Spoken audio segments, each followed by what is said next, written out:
সুস্থ বাঘের থেকেও আহত বাঘ আরো ভয়ঙ্কর।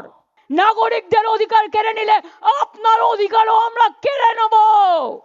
সুস্থ বাঘের থেকেও আহত বাঘ আরো ভয়ঙ্কর।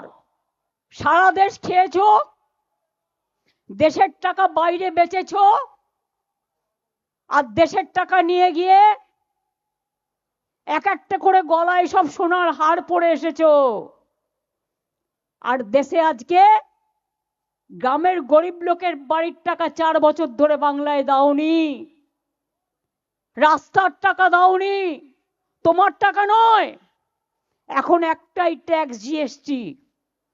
তোমরা তুলে নিয়ে যাও, আমাদের ভাগ আমাদের দাও, আমার টাকা আমায় দাও। এটা আমাদের জনগণের টাকা, বাংলার টাকা। 4 বছর ধরে বাংলা আবাস বন্ধ,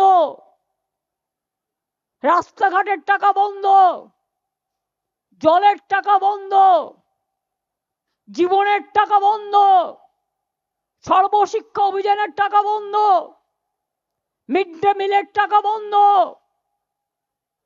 মনে রাখবেন, বসিয়েছে একজনকে ইলেকশন কমিশনে। তিনি কে? হোম মিনিস্টারের কোঅপারেশন ডিপার্টমেন্টের সেক্রেটারি ছিলেন।